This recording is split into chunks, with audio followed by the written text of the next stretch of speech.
Hello students, तो welcome to Kaynes classes और आपका हार्दिक स्वागत करते हैं अपने विक्ट्री बैच पे, जो कि अभी क्लास 10th इंग्लिश मीडियम का रन कर रहा है। और इससे पहले अपन ने केमिकल रिएक्शंस एंड इक्वेशंस और उसके बाद एसिड बेस एंड सॉल्ट और उसके बाद अपन ने लाइफ प्रोसेस, ये चैप्टर अपन ने कंप्लीट किए हैं। और आज अपन स्टार्ट करेंगे हेरिडिटी एंड इवोल्यूशन। ठीक है, तो हेरिडिटी एंड इवोल्यूशन भी काफ़ी बड़ा चैप्टर है। ठीक है, अगर इन डिटेल में अगर आप पढ़ो तो ये बहुत बड़ा चैप्टर बन जाएगा। तो इसलिए अपन क्या है कि इसको दो भागों में बांटेंगे। ठीक है, तो दो भाग रहेंगे। आज पहला लेक्चर है और अगला अपने पास सेकंड लेक्चर होगा और ये चैप्टर अपना कंप्लीट होगा। ठीक है, तो ये चीज़ है। और इसके बाद आप जैसे ये आपका ये चैप्टर कंप्लीट हो जाता है तो उसके बाद आप जाके और इसके असाइनमेंट और नोट्स वगैरह है वो आप वहाँ से देख सकते हैं। डिस्कॉर्ड पे आपके अवेलेबल है। और आप डिस्कॉर्ड पे अगर नहीं जुड़े हुए हैं तो आपको डिस्क्रिप्शन लिंक मिल जाएगी डिस्कॉर्ड की, और वहाँ से आप ज्वाइन हो सकते हैं और फ्री में सब चीज़ों का लाभ ले सकते हैं। तो चलिए आज शुरू करते हैं अपने हेरिडिटी एंड इवोल्यूशन चैप्टर। देखो, अगर मैं इस चैप्टर को सही ढंग से देखूं तो मेरे को यहाँ पे 3 पार्ट डिवाइड होते हुए दिखते हैं। ठीक है, 3 पार्ट यहाँ पे आपको डिवाइड होते हुए दिखेंगे। सबसे पहला जो इसका पार्ट है वो रहता है इसमें जेनेटिक्स। ठीक है, क्या रहेगा? जेनेटिक्स रहेगा। और पार्ट बी में अपन को यहाँ पे देखने को मिलता है सेक्स डिटर्मिनेशन। ठीक है, और उसके बाद आपको यहाँ पे पार्ट सी मिलता है evolution.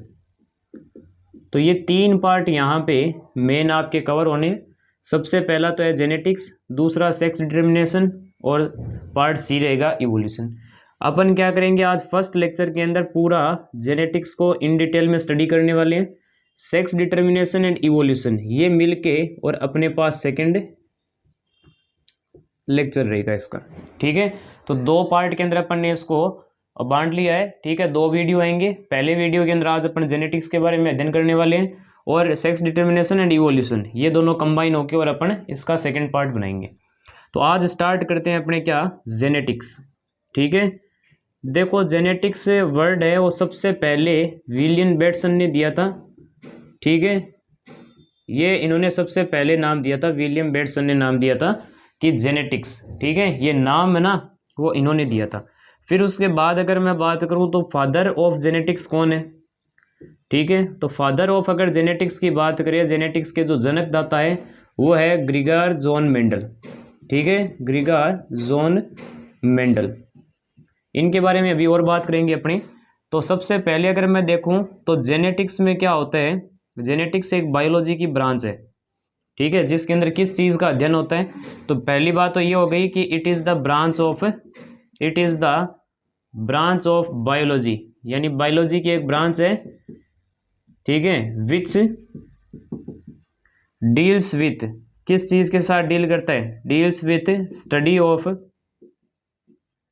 Study of heredity and variation. ठीक है, वेरिएशंस इन लिविंग ऑर्गेनिजम्स। तो इसको आप क्या बोलोगे?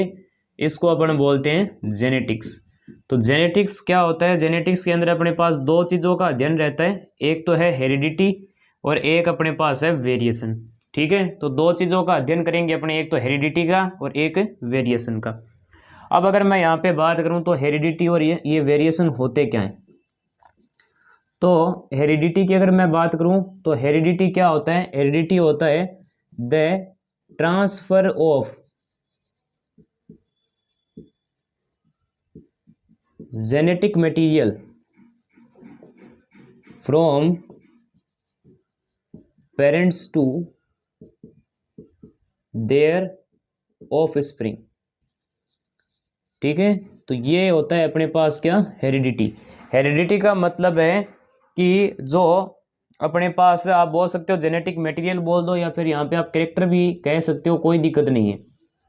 ठीक है, तो जो क्या होता है कि पेरेंट्स के जो कैरेक्टर, ठीक है, पेरेंट्स के जो कैरेक्टर ऑफ स्प्रिंग यानी उसकी संतान में आते हैं तो उसको अपन क्या बोलते हैं? हेरिडिटी बोलते हैं। हेरिडिटी का मतलब हो गया transfer of parent character to their offspring. ठीक है, यानी कि अपनी संतान के अंदर, ठीक है, अपनी संतान के अंदर पेरेंट्स के कैरेक्टर आ जाना। जैसे अपन बोलते हैं ना कि भाई इसका जो रंग है ठीक है, वो इसकी मम्मी पे गया है, ठीक है, इसके जो आंख है वो इसके पापा पे गई है।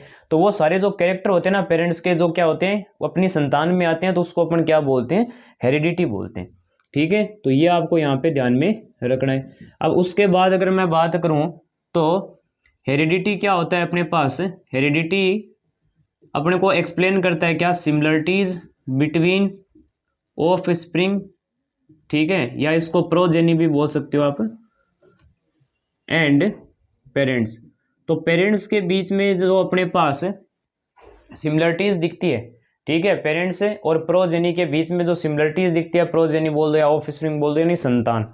ठीक है, तो संतान और ऑफ स्प्रिंग हो गई और पेरेंट्स, ठीक है, इनके बीच की जो सिमिलरिटीज होती है, सिमिलरिटीज मतलब क्या हो गया कि समानता हो गई कि इसकी आंखों का रंग ऐसा है, ठीक है, पेरेंट्स के भी ऐसा ही है, इसके स्किन का कलर अब इसके मम्मी पे गया है, ठीक है, इसका बालों का रंग है या फिर जो बालों की बनावट है, घुंघराले बाल है, ये इसके पापा पे गए हैं। तो ये सारी जो बातें होती है ना, ये जो सिमिलरिटी होती है वो किससे आती है, वो आती है कम्स फ्रॉम हेरिडिटी, वो हेरिडिटी से आता है। जो हेरिडिटी अपने पास होती है ना कि भाई पेरेंट्स के कैरेक्टर उसके ऑफस्प्रिंग में आ गए, ठीक है, तो ये चीज़ हो गई, तो हेरिडिटी अपने पास हो गई जिससे सिमिलरिटीज आती है। और नेक्स्ट अपने पास क्या रहेगा, वेरिएशन।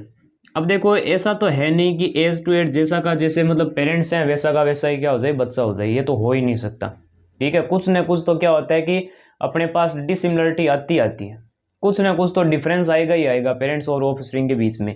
तो वो जो डिफरेंस होते हैं ना, ठीक है, डिफरेंस बिटवीन किसके बीच में, ऑफस्प्रिंग एंड पेरेंट्स। तो पेरेंट्स और ऑफस्प्रिंग के बीच में जो यहाँ पे अपने पास डिफरेंस आते हैं उनको अपन क्या बोलते हैं, उनको बोलते हैं वेरिएशन बोलते हैं। समझ में आ गई ना भाई बात, ये क्या बोलेंगे, इसको वेरिएशन बोलेंगे। समझ में आ गई ना बात ये। तो ये आपको ध्यान में रखना है कि जो वेरिएशन होते हैं, ठीक है, वो क्या होते हैं, डिफरेंस होता है किसके बीच का, ऑफस्प्रिंग और पेरेंट्स के बीच का। देखो जो सिमिलरिटी होती है, ठीक है, पेरेंट्स और संतान के बीच में जो सिमिलरिटी आती है, ठीक है, जो समानताएं आती हैं, ठीक है, उन समानताओं को तो क्या बोलोगे आप, जो ट्रांसमिशन हो रहा है ना, ट्रांसफर हो रहा है, उसको हेरिडिटी बोलोगे। और वेरिएशन क्या हो जाएगा, डिफरेंस हो जाएगा। समझ में आ गई ना बात ये। तो ये चीज़ है। तो अब मैं अगर देखो कई बार होता है ना कि भाई क्या है कि फादर एंड मदर दोनों का रंग कैसा है कि अपने पास सफ़ेद मतलब वाइट है, और ऑफ स्प्रिंग का यानी संतान का मान लो ब्लैक कलर हो जाता है। ठीक है, तो होता है ना कि डिसिमिलरिटी आके ना, वो डिसिमिलरिटी क्या कहलाती है, वेरिएशन कहलाती है। और जो समानताएं होती है, ठीक है, जैसे कि कान का है, ये कान है वो किस पे गए हैं, फादर पे गए हैं, ठीक है, तो ऐसी जो बातें होती हैं जिसमें सिमिलरिटी दर्शाई जाती है, ठीक है, पेरेंट्स और ऑफ स्प्रिंग के बीच में, उनको अपन बोलते हैं हेरिडिटी। तो जेनेटिक्स क्या हो गई, अपने पास बायोलॉजी की वो ब्रांच है जिसके अंदर अपन हेरिडिटी का और वेरिएशन का क्या करते हैं, स्टडी करते हैं। समझ में आ गई बात ये चीज़ हो गई। तो ये हो गया। और नेक्स्ट आपके रहता है इनहेरिटेंस। ठीक है, तो इनहेरिटेंस क्या होता है, इनहेरिटेंस का मतलब होता है कि द प्रोसेस, ठीक है, of transfer of characters of किसके, पेरेंट्स टू देयर ऑफस्प्रिंग। यानी कि जो प्रोसेस होती है, ठीक है, जो हेरिडिटी करवाने की जो प्रोसेस होती है, उस प्रोसेस को अपन क्या बोलते हैं, इनहेरिटेंस बोला जाता है। समझ में आ गई ना बात, ये क्या बोला जाता है, इनहेरिटेंस बोला जाता है। यानी कि जो जेनेटिक जो आपके पास यहाँ पे मटेरियल या फिर जो कैरेक्टर पेरेंट्स से ऑफ स्प्रिंग के अंदर जाते हैं, वो प्रोसेस क्या कहलाती है, वो प्रोसेस इनहेरिटेंस कहलाती है। तो तीन वर्ड यहाँ पे आपको टेक्निकली मिले हैं, हेरिडिटी, वेरिएशन और इनहेरिटेंस। हेरिडिटी का मतलब transfer of character from parents to their of spring.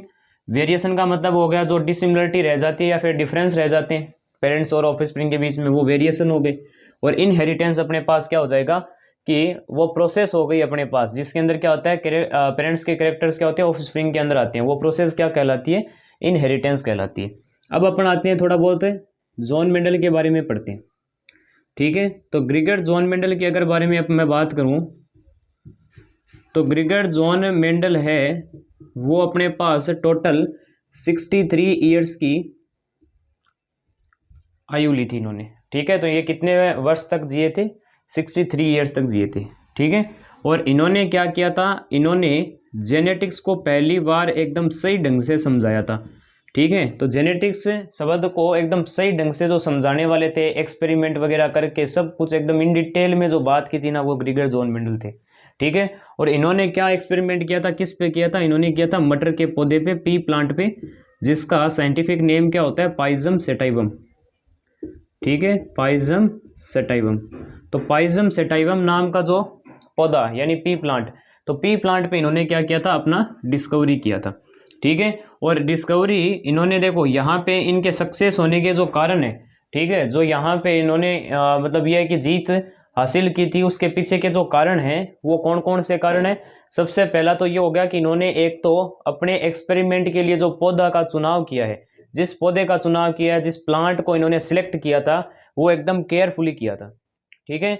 दूसरा, इन्होंने जितने भी अपने पास ऑब्जर्वेशन आए एक्सपेरिमेंट से, ठीक है, जितने भी ऑब्जर्वेशन इन्होंने देखे, वो ऑब्जर्वेशन इन्होंने एकदम स्टैटिक्स की सहायता से क्या किया था, दर्शाया था, यानी एकदम टेबुलर फॉर्म के अंदर सही ढंग से पूरी कैलकुलेशन वगैरह करके, और इन्होंने जेनेटिक्स को सही ढंग से समझाया था। फिर बात करें तो तीसरा इनका एक ये भी कारण निकल के आता है, ठीक है, एक इनका ये कारण भी निकल के आता है कि एक टाइम पे इन्होंने एक ही कैरेक्टर की स्टडी की थी। जैसे मान लो इन्होंने क्या किया कि पी प्लांट के, मान लो हाइट पे बात कर रहे हैं, तो एक समय पे इन्होंने केवल हाइट की ही बात की, दूसरे कोई भी कैरेक्टर को बीच में नहीं लेके, यानी एकदम प्योर स्टडी इन्होंने की है। तो ये इनके सक्सेस के कारण हो गए।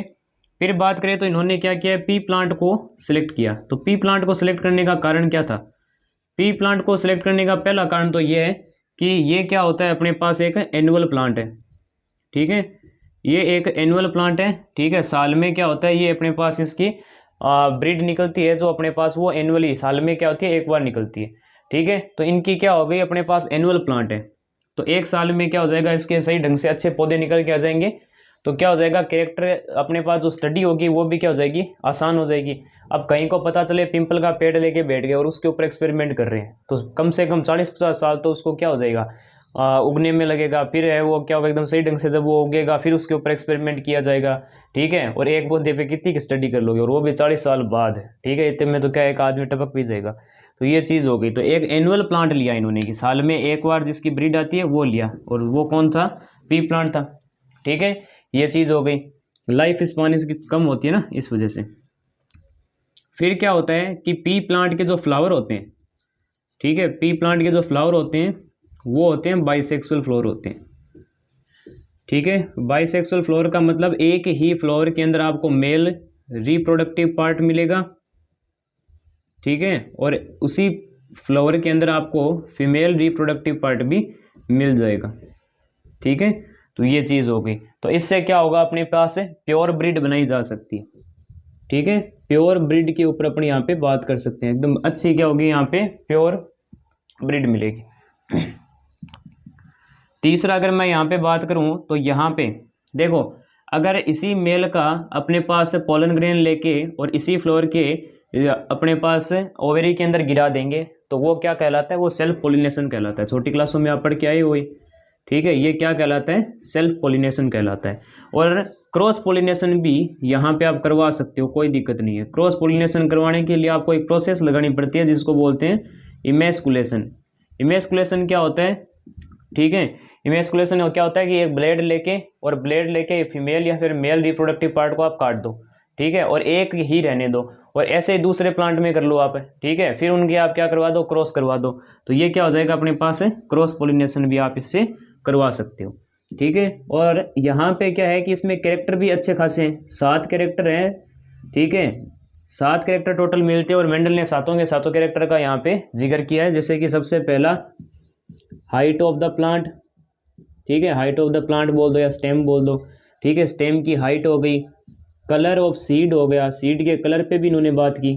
ठीक है, फिर अपने पास यहाँ पे ये हो गया, अपने पास शेप के बारे में भी बात की, शेप ऑफ सीड। और फिर इन्होंने बात की किसके बारे में, फोर्थ यहाँ पे आप बोल सकते हो फ्लावर कलर के बारे में भी बात किया इन्होंने। ठीक है, पोजीशन ऑफ फ्लावर के बारे में बात किया कि फ्लावर किस पोजीशन पे निकलेगा। ठीक है, और छठा अपने पास यहाँ पे इन्होंने बात की थी शेप ऑफ पॉड। ठीक है, पॉड होती है ना, वो मटर के बाहर का जो छिलका होता है उसको बोलते हैं पॉड।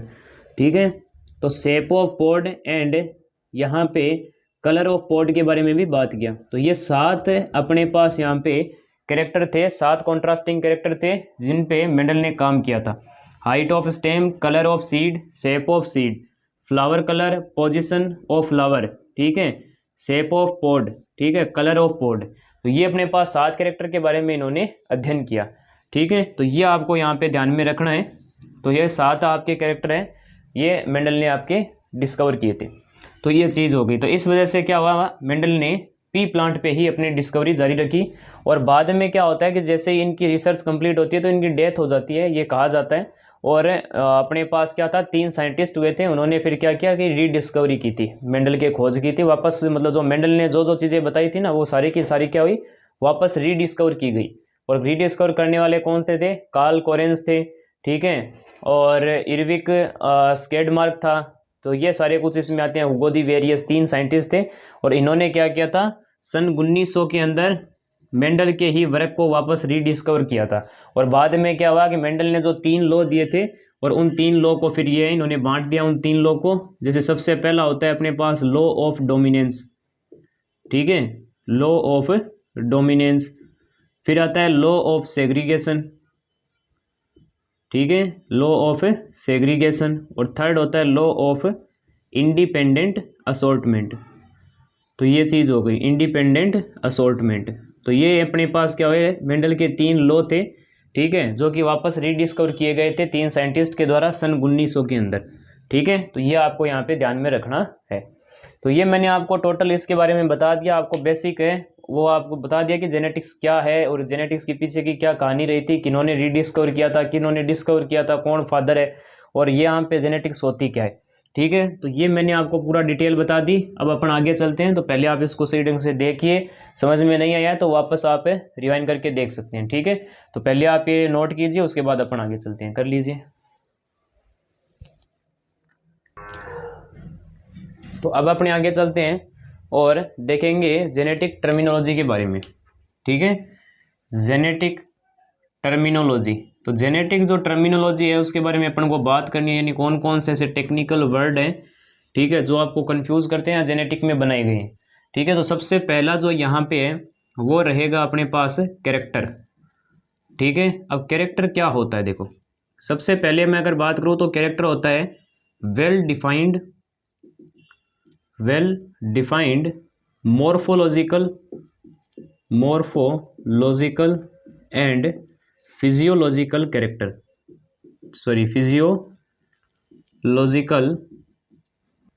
फीचर,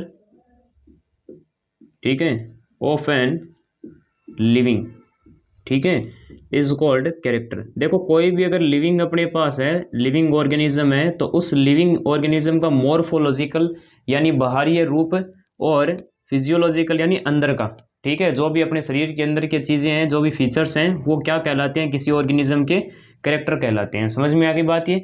जैसे एग्जाम्पल के तय अगर मैं बात करूं तो हाइट ऑफ प्लांट हो गया, ठीक है। अब प्लांट की हाइट है तो ये तो आप बाहर से देख सकते हो ना, बाहर से ऑब्जर्वेशन कर सकते हो। तो ये क्या हो जाएगा अपने पास, ये हो जाएगा अपने पास मॉर्फोलॉजिकल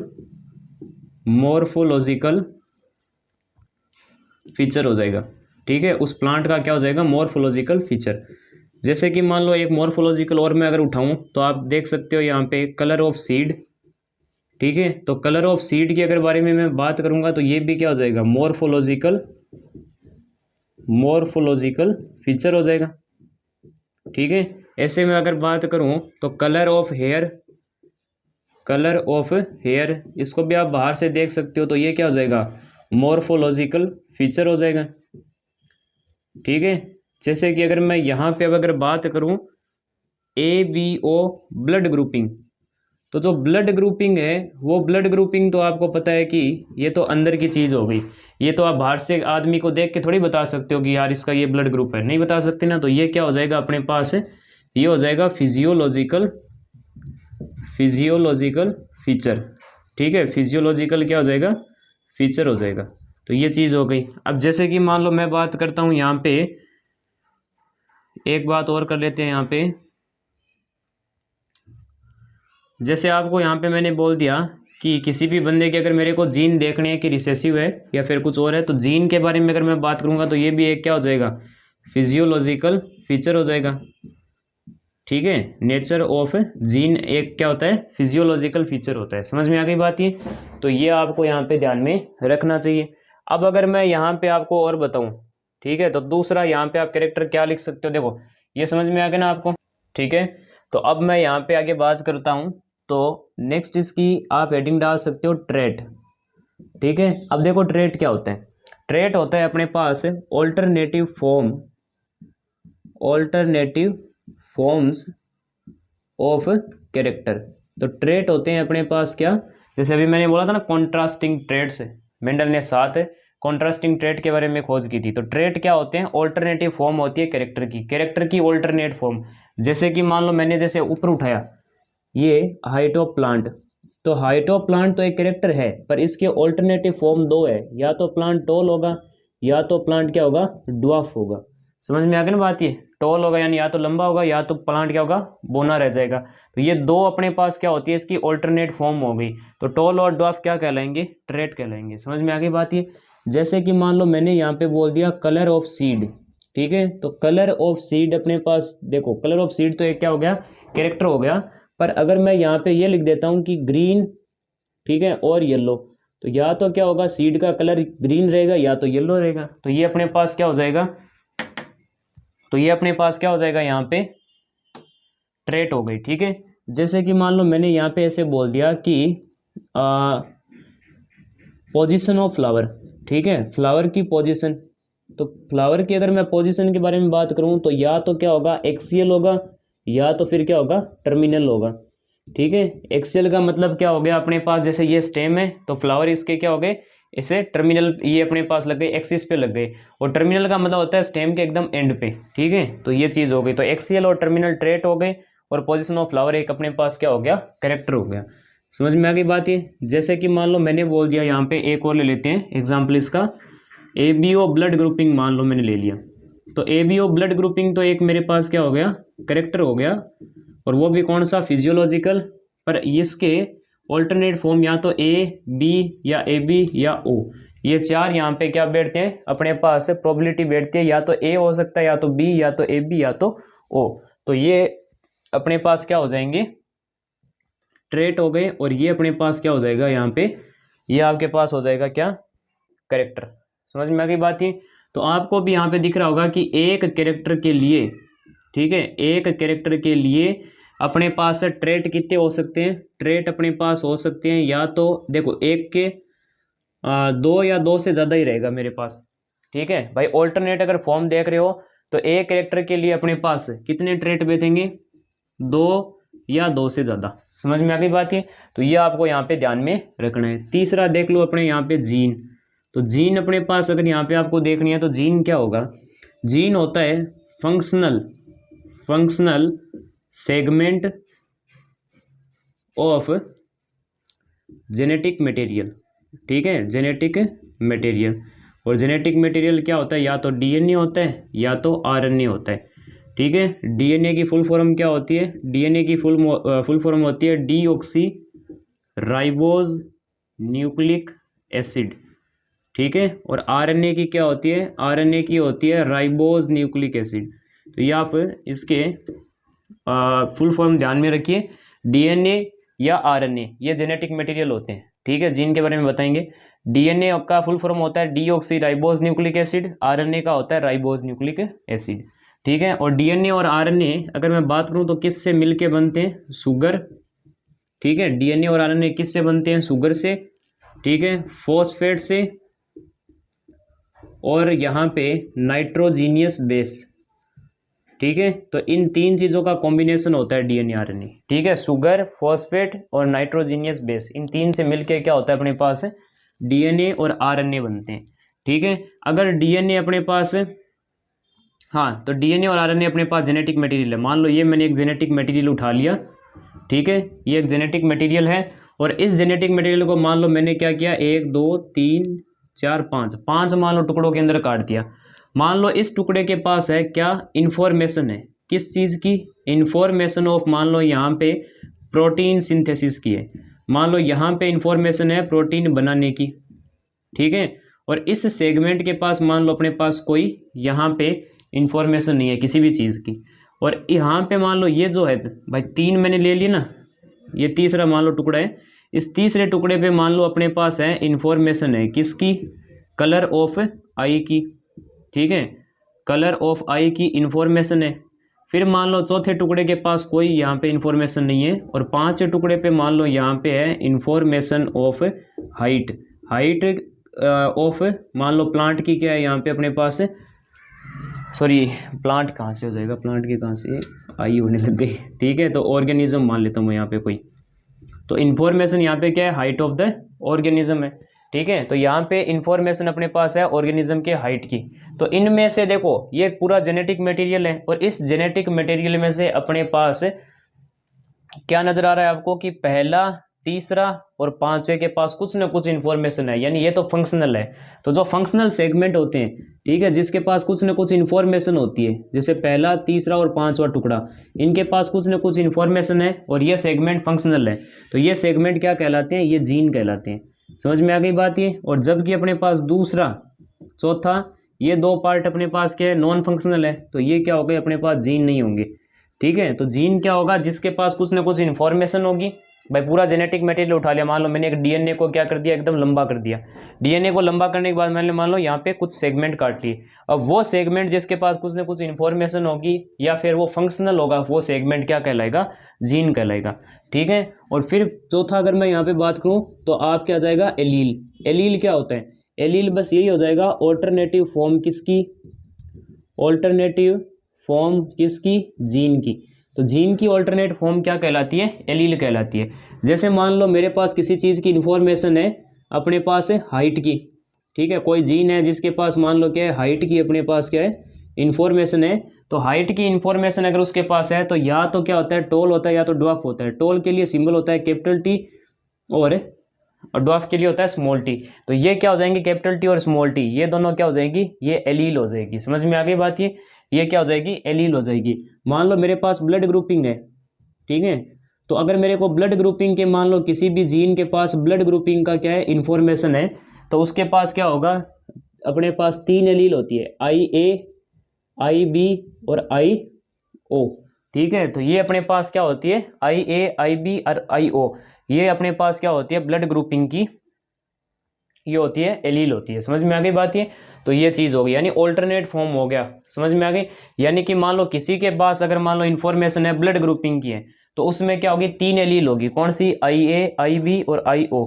और जबकि अपने पास अगर हाइट की बात करोगे तो हाइट पे अपने पास क्या होगा, कोई हाइट का मान लो क्या एक सेगमेंट है जिसके पास हाइट की इन्फॉर्मेशन है, तो उसके पास 2 एलील होगी, कैपिटल टी और स्मॉल टी। ये देखो अंदर की बात होती है, ये बाहर की बात थी, ठीक है। कैरेक्टर, ट्रेट, ये सारे तो क्या है, बाहर के हुए, ठीक है। ये तो अपने पास क्या हो गया, बाहर का आप समझ सकते हो, वो कैरेक्टर हो गए। और जीन और एलील ये क्या होते हैं, सेल के अंदर होते हैं, जो आप नहीं देख सकते, माइक्रोस्कोपिक से ही यहाँ पे दिख सकते हैं। तो आपको ध्यान में रखना है, मैंने 4 चीज़ों के बारे में बताया। एक तो character, well defined, morphological and physiological feature, ठीक है। ट्रेट हो जाएगा अल्टरनेट फॉर्म कैरेक्टर का, जीन हो जाएगा फंक्शनल यूनिट या फिर फंक्शनल सेगमेंट जेनेटिक मटेरियल का, और एलील अपने पास क्या हो जाएगा, एलील ऑल्टरनेट फॉर्म हो जाएगा जीन का। समझ में आ गई बात ये। तो ये चीज़ है, तो पहले आप ये नोट कीजिए, उसके बाद है वो अपने आगे की डेफिनेशन के बारे में भी चलते हैं। तो पहले आप ये नोट कीजिए और सही ढंग से इसको समझिए, उसके बाद अपन आगे चलते हैं। नोट कर लीजिए। तो अब अपने आगे चलते हैं और पढ़ते हैं फिनोटाइप एंड जीनोटाइप के बारे में। देखो कन्फ्यूजन होती है जीनोटाइप और फिनोटाइप में, और आप क्या करते हो, रिलेट करने लगते हो किसके साथ, कैरेक्टर के साथ और जीन के साथ, ठीक है। हालांकि देखो हो गया तो एक जैसा ही है, पर वो एक प्रिंसिपल होते हैं। समझ में आ गई बात ये। तो जैसे कि मान लो अभी मैं आपको समझाता हूँ, देखो आप कंफ्यूज कहाँ होंगे। 5वीं मान लो मैं डेफिनेशन यहाँ पे लिखता हूँ, फिनोटाइप, ठीक है। तो फिनोटाइप क्या होते हैं अपने पास, फिनोटाइप होते हैं एक्सटर्नल कैरेक्टर्स होते हैं। समझ में आ गई बात ये। तो एक्सटर्नल जो कैरेक्टर होंगे अपने पास, ठीक है, किसी भी लिविंग ऑर्गेनिज्म के, वो फिनोटाइप कहलाते हैं। समझ में आ गई बात ये। और फिनोटाइप 2 प्रकार के आपको मिलेंगे, एक तो डोमिनेंट, ठीक है, और एक आपको मिलेंगे रिसेसिव कैरेक्टर, ठीक है। Dominant character and recessive character. Dominant character तो वो होते हैं जो अपने पास क्या होते हैं, खुद को क्या करते हैं, रिप्रेजेंट कर पाते हैं, ठीक है।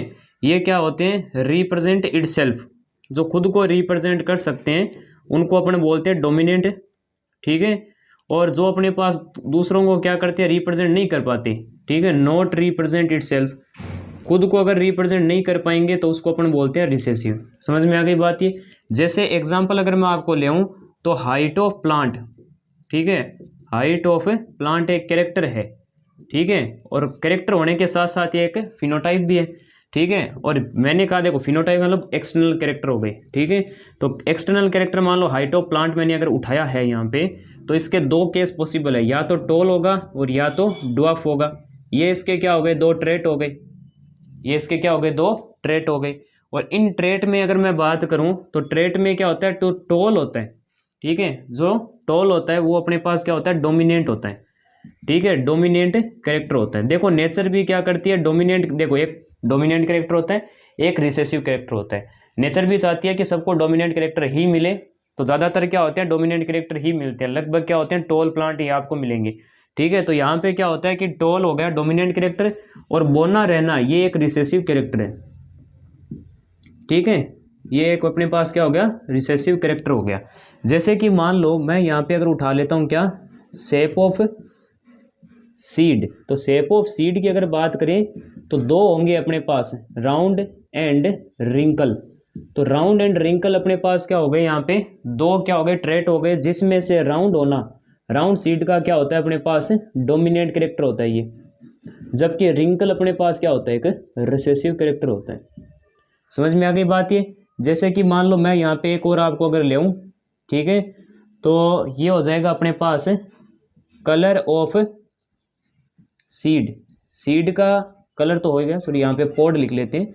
पॉड का अगर मैं यहाँ पे कलर के बारे में बात करूँ, ठीक है, तो पॉड का जो कलर होता है वो या तो ग्रीन होगा और या तो क्या होगा, येलो होगा।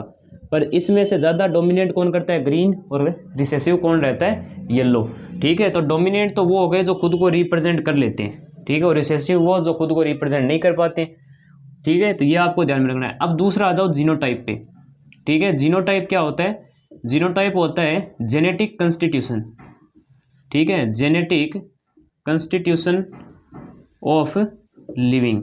किसी भी लिविंग का जेनेटिक कंस्टिट्यूशन संविधान क्या कहलाता है अपने पास, जीनोटाइप कहलाता है। अब इसमें भी आपको दो पेयर मिलते हैं, एक तो होमोजाइगस, ठीक है, एक तो आपको क्या मिलेगा, होमोजाइगस, और एक आपको मिलेगा हेट्रोजाइगस, ठीक है। तो ये आपको दो यहाँ पे मिलेंगे इसके टाइप, होमोजाइगस और हेट्रोजाइगस। अब होमोजाइगस में जैसे कि मान लो मैंने कहा कि हाइट ऑफ प्लांट को कंट्रोल करने वाला एक कोई जीन है, तो उस जीन के पास दो एलील होगी, कैपिटल टी और स्मॉल टी होगा। अगर मैं पेयर बना लूँ कैपिटल टी स्मॉल टी, ठीक है, और कैपिटल टी स्मॉल टी, भाई इन दो के क्या होंगे, तीन जोड़े पॉसिबल है, या तो कैपिटल टी के साथ कैपिटल टी आ जाए, स्मॉल टी के साथ स्मॉल टी आ जाए, या एक कैपिटल टी और एक स्मॉल टी हो। तो जो अपने पास सेम होते हैं ना, आइडेंटिकल जो पेयर होंगे, ठीक है, जो आइडेंटिकल जो पेयर होंगे वो क्या कहलाएंगे अपने पास, वो कहलाएंगे अपने पास क्या, होमोजाइगस। और जो अपने पास क्या है कि नॉन आइडेंटिकल पेयर है, ठीक है, नॉन आइडेंटिकल जो पेयर है ये कहलाएंगे हेट्रोजाइगस पेयर कहलाएंगे। समझ में आ गई बात ये। तो ये आपको ध्यान में रखना है।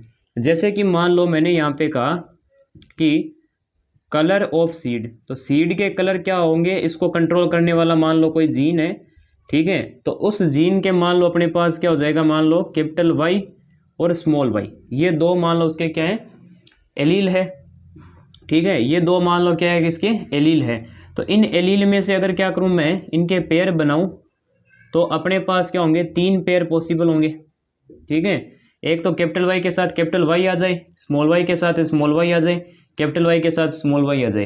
तो ये दोनों तो क्या है अपने पास एक जैसे, तो ये तो हो जाएगा क्या, होमोजाइगस, ठीक है, पेयर हो गया। और ये बीच वाला क्या हो जाएगा, ये हो जाएगा हेट्रोजाइगस पेयर। समझ में आ गई बात ये।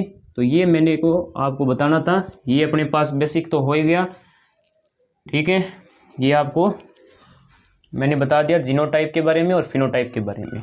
अब अगर मैं यहाँ पे बात करूँ तो आप एक ध्यान में रख सकते हो, हाइब्रिडाइजेशन, ठीक है। तो हाइब्रिडाइजेशन अपने पास क्या होता है, कैरेक्टर का मिलना होता है, समझ में आ गई ना भाई बात? ये क्या हो जाएगा, कैरेक्टर्स का क्या हो जाएगा, क्रॉसिंग हो जाएगी। तो जो क्रॉसिंग होगी क्या पेरेंट के कैरेक्टर्स की, उसको अपन क्या बोलते हैं, हाइब्रिडाइजेशन बोलते हैं। और एक होता है अपने पास हाइब्रिड, ठीक है। हाइब्रिड का क्या मतलब होता है, जो आपको रिजल्ट मिलता है ना क्रॉसिंग के बाद, उस रिजल्ट को आप क्या बोलोगे, हाइब्रिड बोलोगे।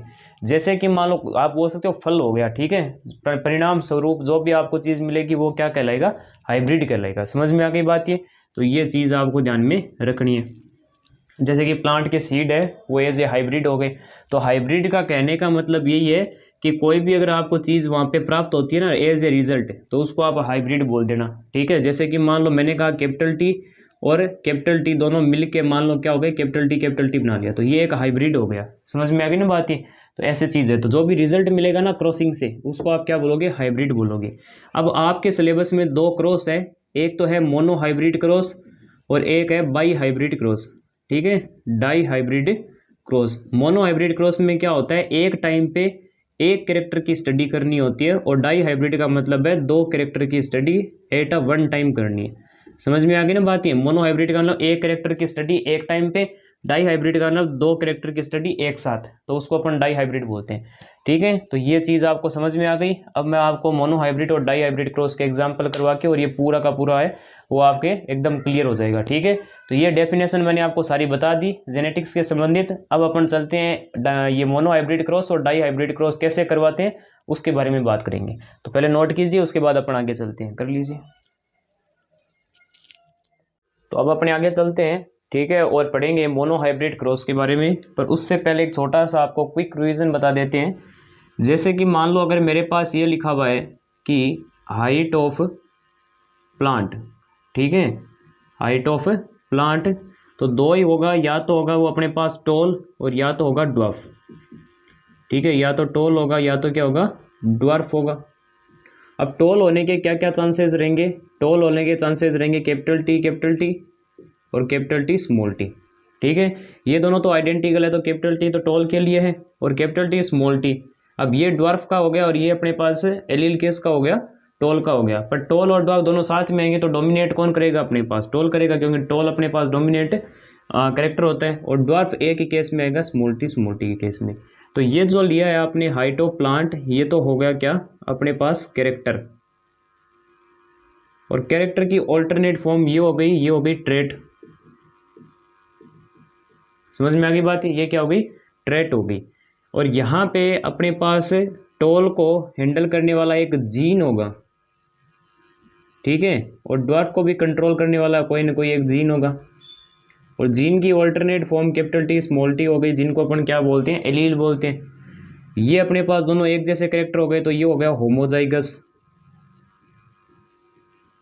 ठीक है, ये हो गया होमोजाइगस। ये अलग अलग कैरेक्टर है, आइडेंटिकल नहीं है, तो ये हो गया हेट्रोजाइगस, ठीक है। और ये भी दोनों एक जैसे हैं तो होमोजाइगस, ठीक है। और हाइट ऑफ प्लांट एक कैरेक्टर है जो कि कैसा कैरेक्टर कहलाएगा, अपने पास फिनोटाइप, ठीक है। और ये अपने पास क्या हो गया, ये जेनेटिक कॉन्स्टिट्यूशन हो गया, होमोजाइगस हेट्रोजाइगस। भाई ये होमोजाइगस टॉल हो गया, ये हेट्रोजाइगस टॉल हो गया, ये होमोजाइगस ड्वार्फ हो गया, तो ये अपने पास क्या हो गया, जीनोटाइप हो गया। तो बस इसी के बारे में भी अपन ने बात की थी। अब आ जाओ अपने पास मोनो हाइब्रिड क्रॉस पे, ठीक है।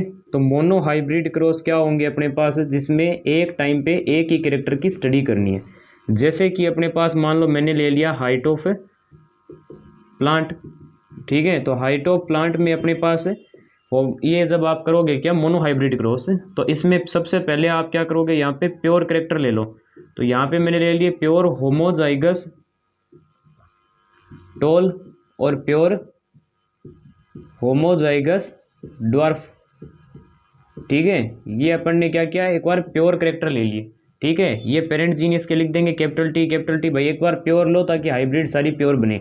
अब इनका क्या कर दो, क्रॉस करा दो। तो क्रॉस करवाने के बाद यहाँ पे अपने पास क्या होगा, ये कैपिटल टी, ये स्मॉल टी, ऐसे चेकर बोर्ड बना लो आप। समझ में आ गई, 4 बॉक्स का चेकर बोर्ड बनाया, ऊपर ये कैपिटल टी, ये स्मॉल टी ऐसे लिख लिया। अब क्रॉस कराओ इसका, कैपिटल टी स्मॉल टी क्या हो जाएगा, पहले कैपिटल लेटर आएगा बाद में स्मॉल लेटर आएगा। डोमिनेंट कैरेक्टर कैपिटल लेटर से दर्शाए जाते हैं और जो रिसेसिव वाले होते हैं वो स्मॉल लेटर से, और दोनों एक साथ आएंगे तो डोमिनेंट पहले लिखा जाएगा क्योंकि वो क्या होता है, खुद को रिप्रेजेंट कर पाता है। ऐसे ही यहाँ पे ये हो जाएगा, ठीक है। अब अगर आपको यहाँ पे पूछे कि इसका फिनोटाइप बताओ, तो फिनोटाइप बाहर वाले कैरेक्टर हो गए। तो यहाँ पे देखो सबसे पहला लेटर सारों का ही क्या है, कैपिटल है, तो ये अपने पास सारे क्या हो जाएंगे, 100% कैसे हो जाएंगे, टॉल हो जाएंगे। तो 100% टॉल प्लांट्स आपको ऑब्टेन्ड होंगे यहाँ पे। फिर मैं यहाँ पे बात करूँ तो जीनोटाइप का, तो जीनोटाइप अगर यहाँ पे आपको देखना है तो जीनोटाइप क्या हो जाएगा बताओ। जीनोटाइप में आपको दिख रहा होगा कि 100% कैसे प्लांट है, एक तो हेट्रोजाइगस है सारे के सारे, ऊपर से टॉल है, तो 100% कैसे हो जाएंगे, हेट्रोजाइगस टॉल प्लांट आपको यहाँ पे मिलेंगे। समझ में आ गई बात ये भाई, एक कैरेक्टर उठाया मैंने अभी, ठीक है, ये चीज़ हो गई। अब आप क्या करो, यहाँ से जो आपको यहाँ पे हाइब्रिड मिली है, इन हाइब्रिड का आपस में क्या करा दो, पॉलिनेशन करा दो, ये आपके क्रॉस करवा दो, ठीक है। यानी यहाँ पे आप क्या करा रहे हो, सेल्फ पॉलिनेशन करा रहे हो, ठीक है। तो सेल्फ पॉलिनेशन हो गया यहाँ पे, और सेल्फ पॉलिनेशन कराओगे तो क्या होगा बताओ। पहले यहाँ पे 4 बोर्ड, ये 4 बॉक्सेस का चेकर बोर्ड बना दो, कैपिटल टी स्मॉल टी ऐसे लिख दो। अब कैपिटल टी दोनों एक जैसे हैं तो कोई दिक्कत नहीं, कैपिटल टी स्मॉल टी में कैपिटल पहले आएगा, बाद में आएगा स्मॉल वाला क्योंकि रिसेसिव है, ऐसे इसमें हो जाएगा, और ये दोनों सेम है तो कोई दिक्कत नहीं।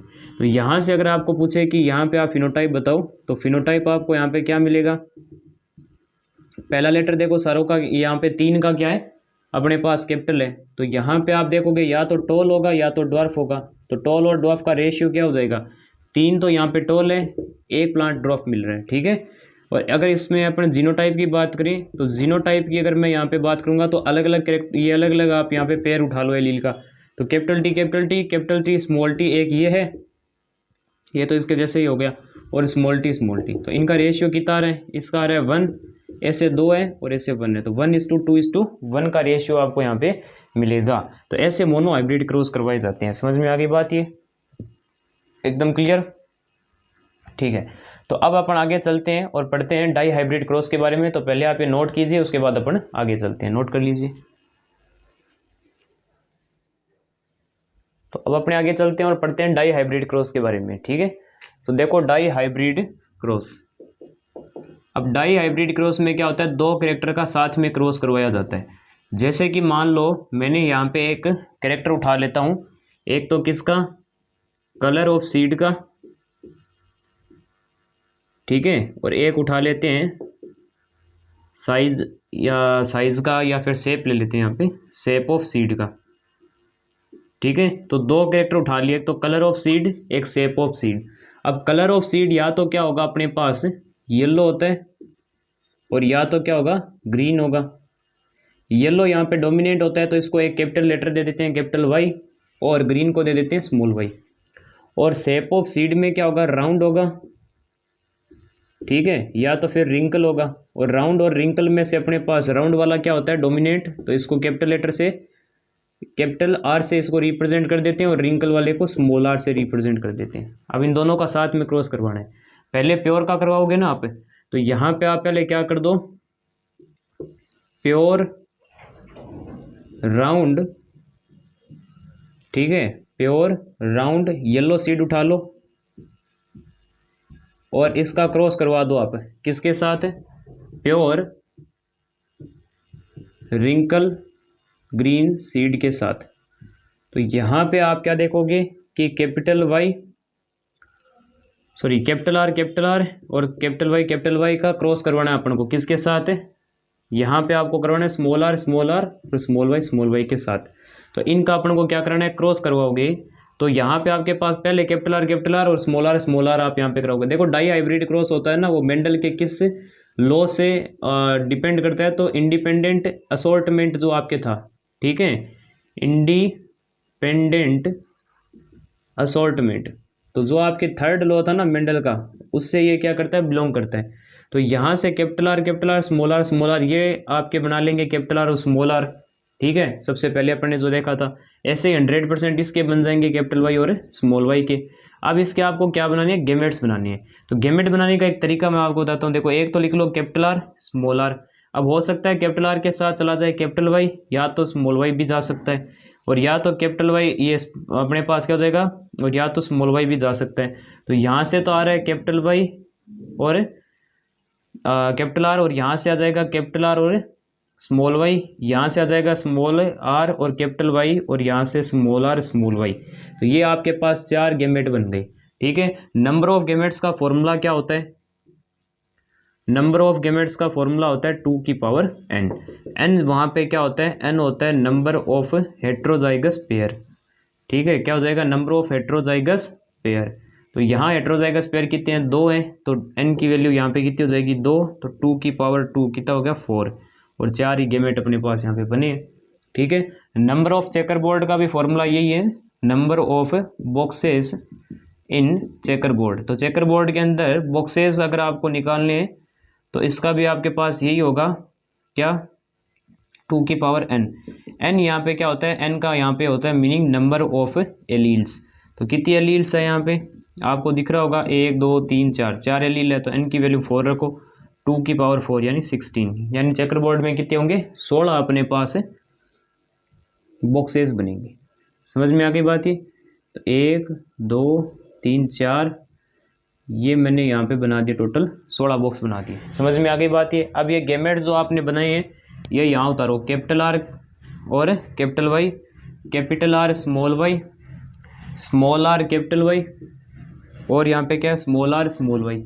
और ये क्या? यही इधर की तरफ उतार दो, तो capital R capital Y, capital R small Y, ठीक है, स्मॉल आर कैपिटल वाई और स्मॉल आर स्मॉल वाई। ये आपको ऐसे उतारने। अब इनका क्रॉस कराओ, कैपिटल आर तो दोनों तो एक जैसे ही हैं, स्मॉल कैपिटल वाई भी ऐसे ही आ जाएगा।